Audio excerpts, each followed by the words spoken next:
तो चैप्टर की शुरुआत से पहले सबसे पहले चलिए समझते हैं कि आखिर लेमा और एल्गोरिदम में क्या अंतर होता है।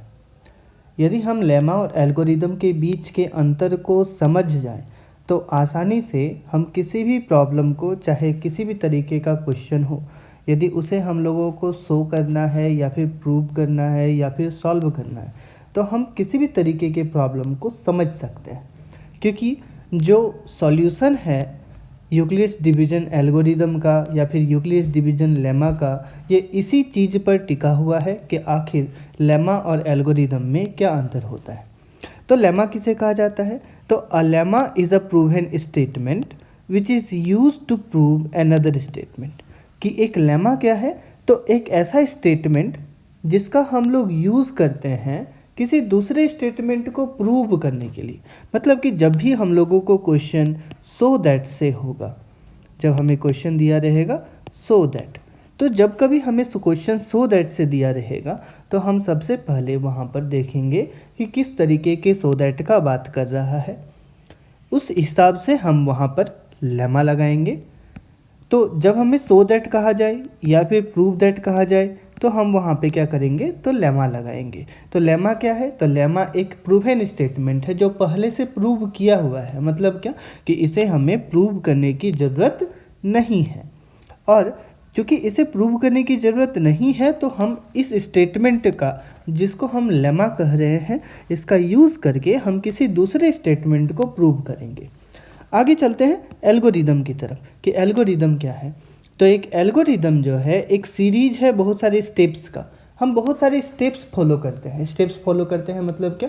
हम क्रम बाय क्रम, है ना, जो अलग अलग तरीके का स्टेप बाय स्टेप हम लोग जो है आगे चलते रहते हैं। जैसे कि हम लोगों को जब HCF निकालना होता है, that is highest common factor, तो HCF निकालने के लिए हम लोग कुछ स्टेप्स फॉलो करते हैं।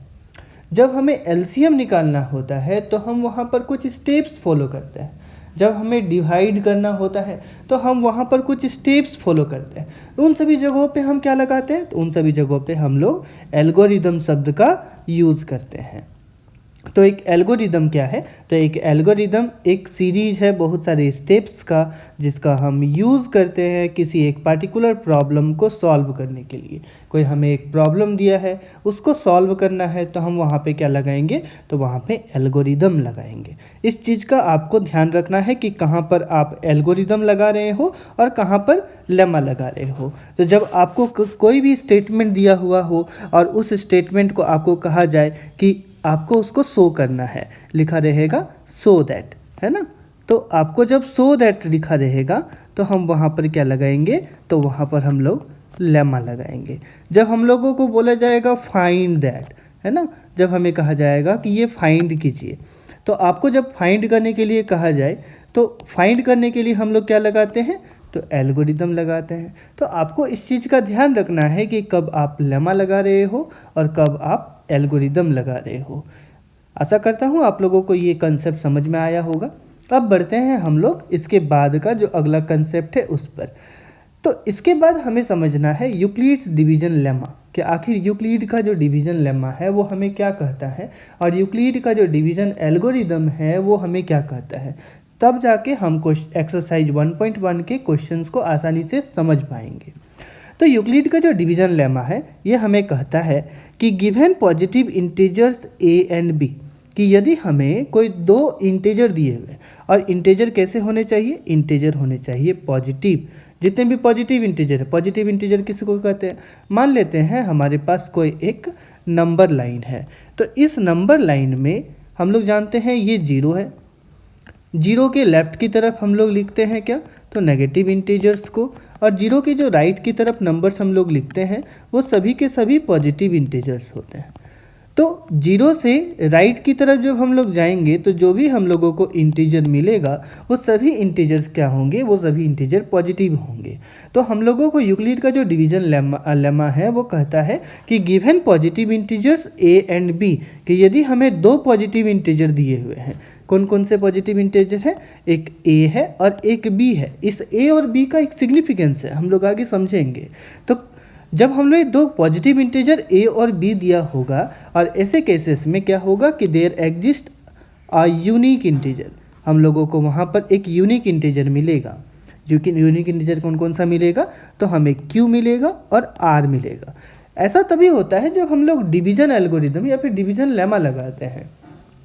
इसका एक पार्टिकुलर कंसेप्ट हम लोग अर्लियर क्लासेस में पढ़े थे, और वो कंसेप्ट क्या था, हम लोग पढ़े हैं dividend is equals to divisor into quotient plus remainder. ये उसी का एक रूप है, उसी का एक जीता जागता रूप है। यहाँ पर जब हम लोग यूक्लिड के डिवीजन लेमा को देख रहे हैं, तो यूक्लिड का डिवीजन लेमा का जो स्टेटमेंट है वो कहता है कि यदि हमें कोई दो पॉजिटिव इंटीजर a और b दिया गया है, तो उस दोनों पॉजिटिव इंटीजर्स में हमें कुछ एक यूनिक इंटीजर q और r ऐसे मिल जाएंगे जो इस इक्वेशन को, कौन सा equation, a equals to B Q plus R को सेटिस्फाई करेंगे। जहाँ पर a, ये जो a है इसको हम लोग कहते हैं डिविडेंड। ये जो a है वो क्या है, तो ये जो a है वो है डिविडेंड। जो b है उसको हम लोग कहते हैं डिवाइजर। जो q है इसको हम लोग बोलते हैं कॉसेंट, और जो r है उसको हम लोग यहाँ पर कह रहे हैं रिमाइंडर। मतलब कि ये कौन सा इक्वेशन को सेटिस्फाई कर रहा है, सीधे तौर पे हम कहेंगे डिवाइडेंड इज इक्वल्स टू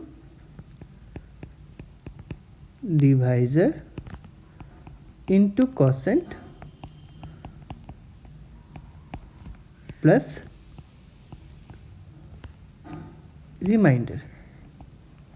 अब क्या है कि इसका जो रिमाइंडर है, इसका एक हम लोगों को पार्टिकुलर कंसेप्ट देखना है। ये रिमाइंडर का क्या कंसेप्ट है, चलिए एक एग्जांपल के तौर पे इसको समझने की कोशिश करते हैं। मान लीजिए कि आपको 5 को 2 से डिवाइड करने के लिए कहा गया। आप छोटे क्लासेस में करते क्या थे, आप छोटे क्लासेस में लिखते थे यहाँ पे 5, यहाँ लिखते थे 2 और इसको डिवाइड करते थे, लिखते थे 2 2 जा 4, सब्ट्रैक्शन करते थे, यहाँ लिखते थे 1। कभी कभी क्या होता था कि सिचुएशन जब ऐसा दिया होता था 4/2, आप इसे डिवाइड करते थे इस तरीके से, 2 2 जा 4, रिमाइंडर आता था 0। तो ये जो रिमाइंडर है उसका जो वैल्यू है वो क्या क्या हो सकता है, वो हमेशा डिवाइजर से छोटा होता है, 0 के बराबर भी हो सकता है, लेकिन जो डिवाइजर है उससे हमेशा क्या होगा, छोटा होगा। तो ये जो रिमाइंडर है वो क्या हो सकता है, remainder can be equal to और greater than 0 but less than divisor. मतलब डिविजर हमेशा क्या होगा, तो डिविजर हमेशा बड़ा होगा, ऐसा यूक्लिड का जो डिवीजन लेमा है वो कहता है।